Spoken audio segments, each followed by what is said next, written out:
It's September 6th, 2019. Surveillance cameras capture 48-year-old Brian Smith and his date, Valerie Kasler, arriving at a local shop in Anchorage, Alaska. From the outside, everything looks normal. But what Valerie doesn't realize, Brian is a serial killer. And in the back of his truck lies the body of his latest victim, murdered just a day earlier. Once Brian goes inside to buy drinks, Valerie is left alone in the truck.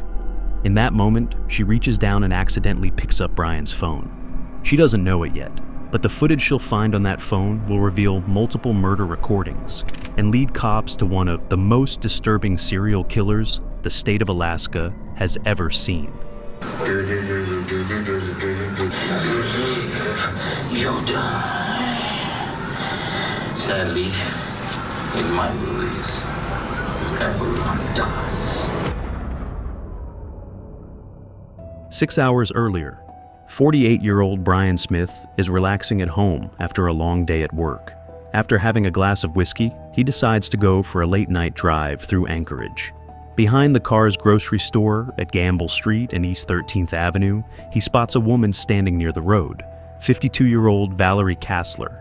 Brian pulls over and asks if she'd like to join him for a ride. And he pulls up, and I was homeless, living in a tent, and it was raining that night. And then he goes, well, it's raining. You want to ride around with me? And I was like, sure. For the next few hours, they enjoy each other's company, even stopping by an airport to watch planes take off into the night sky. Around 2 a.m., Brian pulls into a local gas station to use the ATM. He heads inside, leaving Valerie alone in the car. While waiting, she accidentally drops her phone onto the floor. And when I reached down, I grabbed two phones. And you get like that chill feeling, Something was not right. She takes his phone and slips it into her pocket, unaware that it isn't hers. Meanwhile, Brian can be seen inside the store, buying snacks and drinks. For the next few hours, the two spend more time together.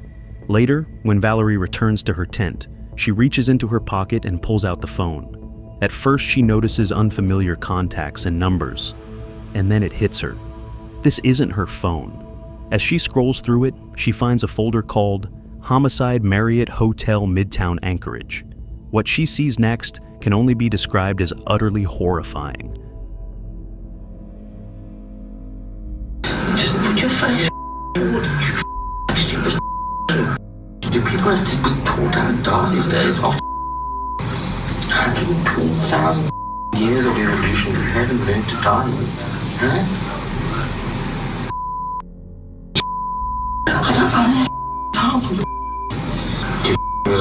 To carry your sweet ass down to my car and go dump you somewhere, huh?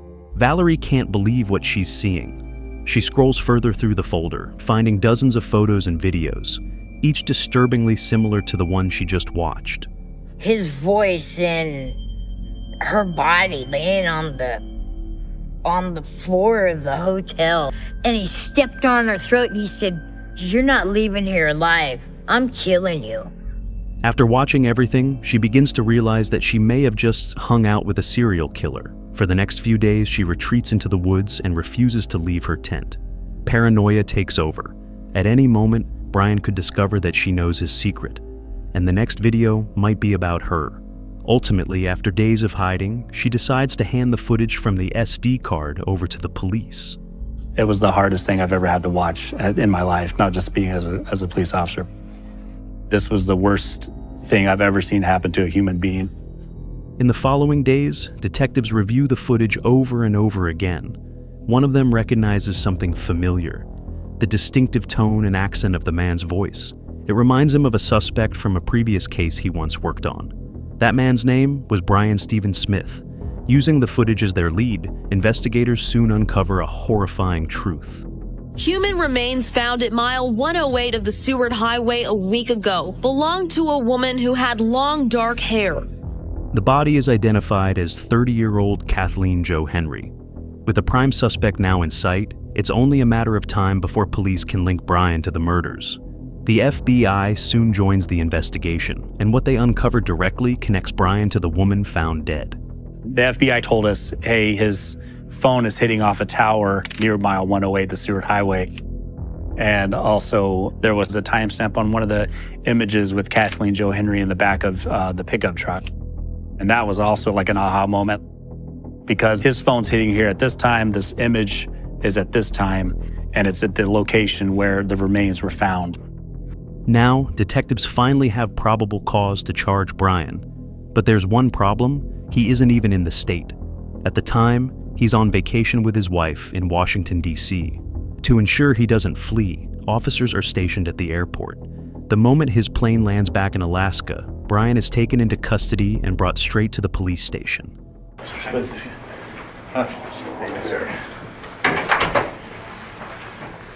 Mr. Smith, I'm Detective Lee, the Anchorage Police Department. I just want to show you my badge, my ID, so you know who you're talking to. This is Detective Bell, my partner.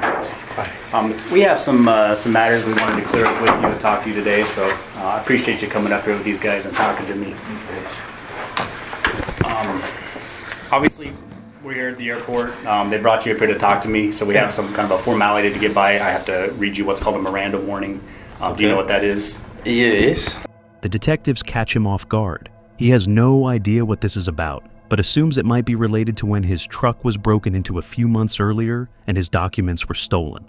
I don't know when exactly they broke the window, but they. I got a phone call from one of the guys at work that said my window's broken. So as I'm down there looking at this, what the messages start coming through on my phone. Mm-hmm. You know, your transaction at Lowe's for $500 and something dollars has been accepted, and I'm like, what?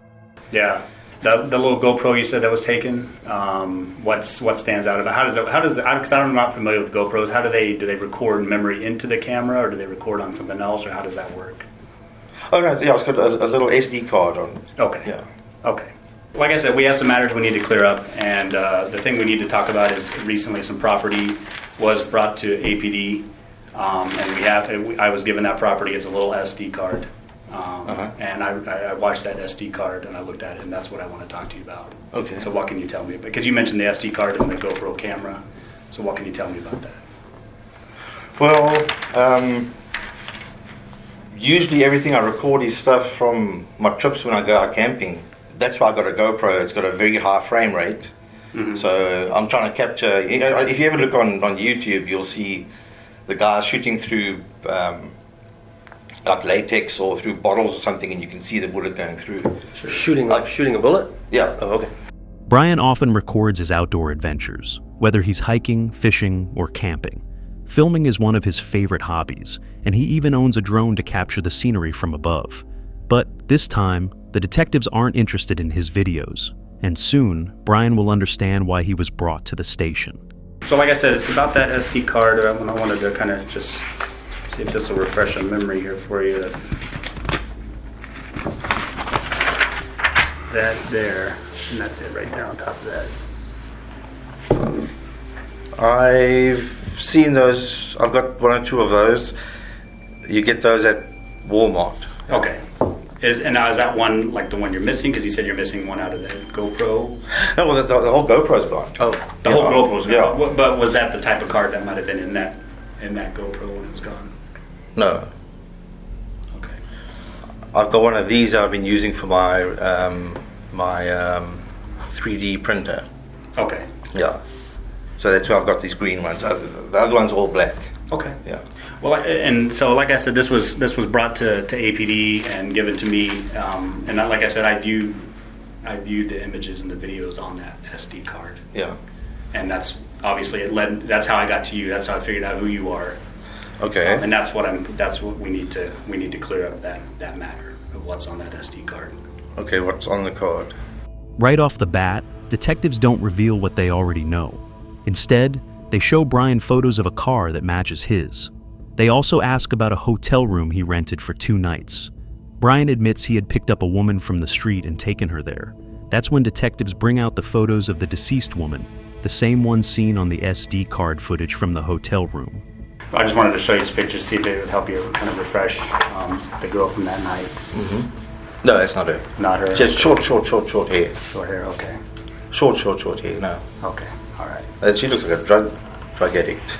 Okay. Yeah. Have you seen this woman before? No. Have you ever had any contact with her at all? No. I have. Look, in the last 5 years that I've been here, probably starting about 2 years ago, I've probably gone out and picked up a girl or two. So I might have seen her before, but not fresh in my mind. Okay. Yeah. All right. I told you on there that how I found you is we saw your truck. Is that? That's my truck. That's your truck. Yeah. Okay. Is there anything else? And I'm going to step out here a minute, let you take a break, drink some water. Is there anything else about that evening that we haven't talked about that you want me to know about, or you think we should talk about? No. At this point, the detectives step out of the room for a few minutes. They need to discuss their strategy, and perhaps observe how he reacts when left alone. When they return, they confront him with the footage from the SD card. Well, you seemed curious about what was on you were asking me to show you what's on the SD card. I don't have it here to show you exactly what's on there, but I wanted to talk about it. And like I said to you a minute ago, the images led me to you. There was images on there that led me to you, and for multiple reasons. The truck, like I said, I knew that was your truck. You're saying that's your truck in the photographs. Mm-hmm. There's pictures of the Marriott. There's pictures of the Marriott, the hotel room on the GoPro, or excuse me, on that SD card. And that's how I knew it was that Marriott. It was the Midtown Marriott. Okay.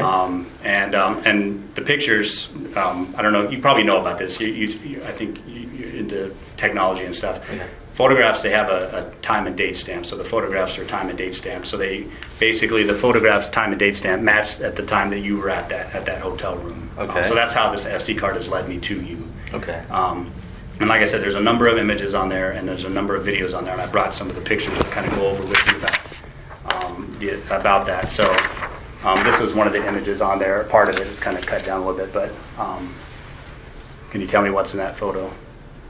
There's somebody's feet. Okay. Yeah. Whose feet are those? I don't know. Okay. I'm looking at your shoes. I mean, it looks like the shoes you're wearing right now. Yeah, it does, yeah. Okay. Is it safe to say those are your feet in that picture? I don't know. Okay. I'm not the only person that's got shoes like this. Okay. I did recently buy these. I can't tell you when. Okay, you can't tell me when. How long have you had them? I don't know. You don't know? Okay. I don't know. Where'd you buy them from? These I would have got at Fred Meyer. Okay. Yeah. Okay. All right. I just want to show you some other images here and like I said, I've watched the videos and the images on there, and I've watched them multiple times, and that's why we're here. That's how I knew to talk to you. So these are just some of the other images on there. Okay. These are on the SD card. Okay. So what can you tell me about these photos? This looks like someone that's already been beaten up a bit. Okay. And these are images. These are images, but there's also videos of this person. Yeah. And another person in the room as well.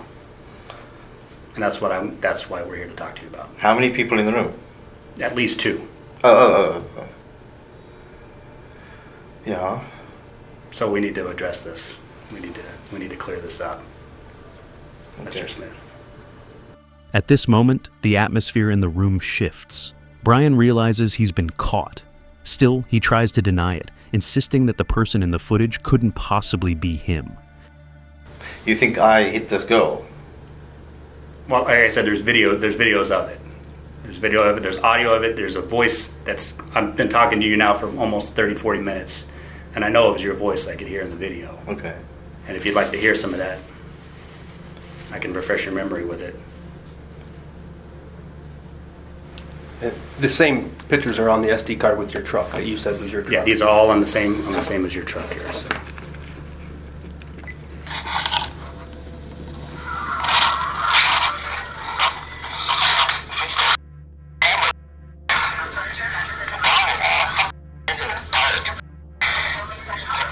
That sounds like me.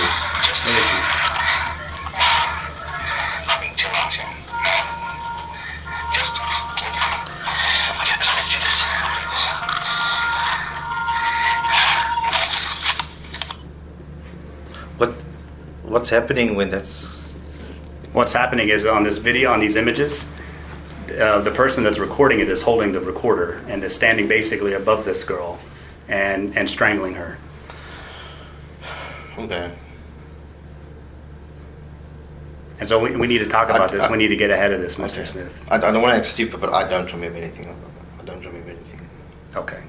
When I landed, when they stopped me, I was already, in the legal terms of the words I use, is in a weakened state of mind. For an hour and a half, I said, I didn't do that, I didn't do that, I didn't do that. Over and over and over. In ad nauseum, I said that. Brian is shown photographs of a brutally beaten Kathleen. The images and videos are time-stamped September 4th, the same day the Marriott Hotel's records show him renting room 323. Just a day later, he went out for a late-night drive around Anchorage, where he picked up Valerie. She had no idea she was spending time with a serial killer who had murdered someone less than 24 hours earlier. In a matter of minutes, detectives have laid out a mountain of evidence connecting Brian to the footage recovered from the SD card. Yet, he continues to insist that he doesn't remember any of it. So what you're saying is that's definitely you talking on the recording, on the audio there, that you don't recall that? That sounds like my voice. I've got a unique voice. Mm-hmm, absolutely. It's English mixed with the Dutch. Mm-hmm. And you talking and like I said, there's about 12 of these videos, and I've watched every single one of them multiple times, unfortunately. And you talking, you know what you're doing in those videos. I mean, you're describing what's going on in those videos. And so, Mr. Smith, I don't believe that you don't remember this happening. And like I said, we need to talk. We need to get ahead of this because this is pretty big here. Yeah, but this is not the girl I picked up. Okay, but that's definitely your voice on those audios. And I have no doubt about it. Like I said, I mean, your shoes are in the picture, your truck's in the picture, a Marriott cart, as you pointed out, is in the picture. Yeah. And then I can also point to this to you. This is the SD card file. And look at the fourth one down, what the name of that file is. Homicide, Marriott Hotel, Midtown, Anchorage. And this was modified on September 24th, 20 days later. I did not do that. Why would I make a file like that? Detectives also obtain his phone records, which clearly outline his movements over the past few months. 2 days after the murder, the data places his phone along the Seward Highway near Indian Valley, about 30 minutes from Anchorage.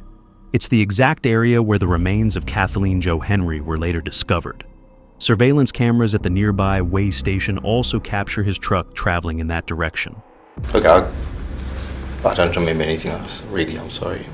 I think you do remember it, Mr. Smith, and and like I said, we need to talk about it because right now this right here is a small portion of this investigation, but this is just a small part of a very large investigation, and we're talking to people.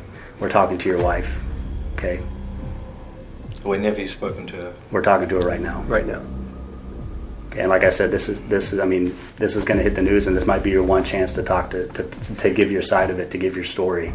And that's why I'm here to talk to you today. I didn't have to come here and talk to you. I could have just had him take you. But I wanted to give you that opportunity to explain this because we got the evidence. We know you were out there. Your phone shows you were out there. Yeah, well, it's showing it, yeah. I'm not... So we need to talk about it. We need to address it. Realizing there's no easy way out, he offers to tell the detectives the truth.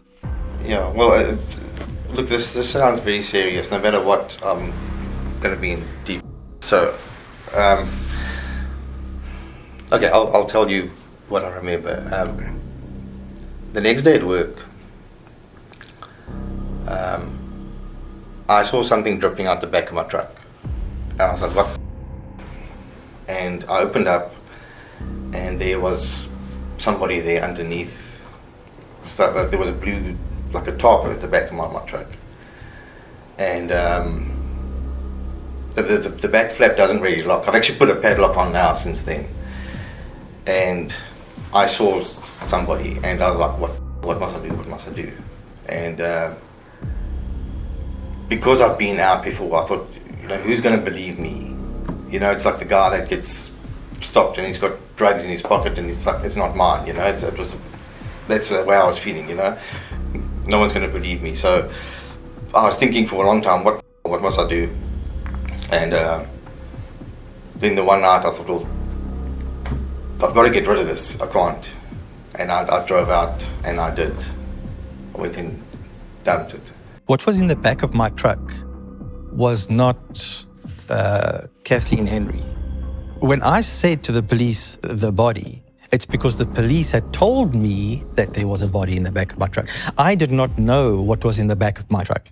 It was not a body. It was, I've seen a YouTube once of a bear cub that was skinned, and it looked, in my mind, X-ray vision through that, that's what that could have been, or it was a mannequin. This could explain why the phone tower placed him there, but it doesn't account for all the other evidence stacked against him, the footage, the voice captured in it, and the fact that he rented a hotel room with the victim. His story simply doesn't add up, and the detectives call him out on it. Why didn't you, when you saw it dripping out of the back of your truck, and I was scared. if you didn't remember what happened, why didn't you call somebody and say, hey, there's somebody in the back of my truck? Well, that's the thing. Who would believe me? It's like I said. It's like the guy walking around. Police found drugs in his pocket. And he says, no, it's not mine, and everybody says, oh yes, we believe you. It's the same thing. Who would have believed me that I found something in the back of my truck? I don't remember. So you're admitting that you were at the hotel, that's your stuff, that's your voice, and you admit that you took the body out there and you dumped the body, right? So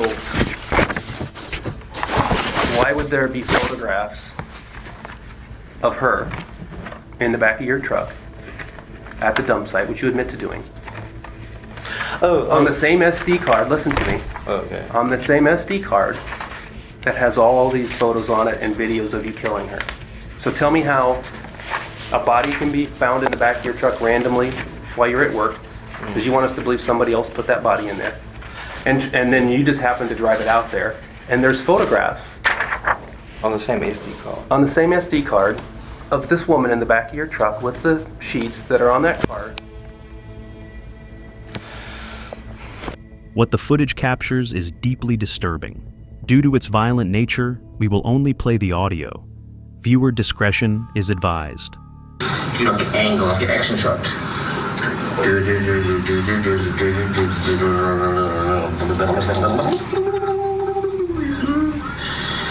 You live, you die.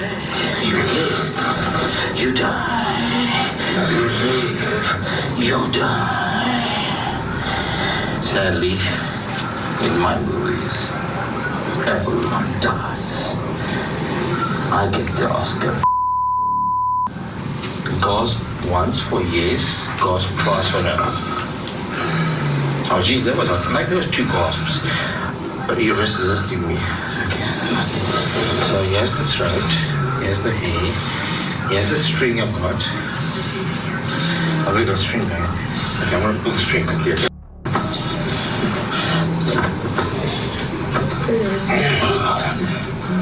Yeah, it's all tartarized. Just put your face forward, you stupid. Do people have to be taught how to die these days? After 112,000 years of evolution, you haven't learned to die with, huh? I don't have time for you. You want drinking, come on. I got a bottle of whiskey still to go through, and it's already like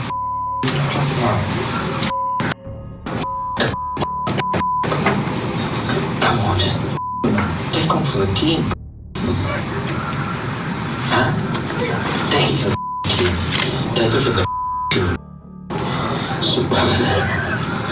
I know this is like weird, but swallow it. Just fucking swallow it.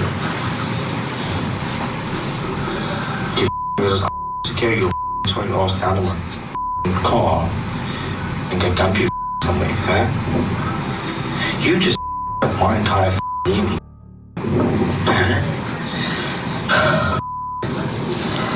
Just finish, please. I'm tired. I need to go on straight and narrow.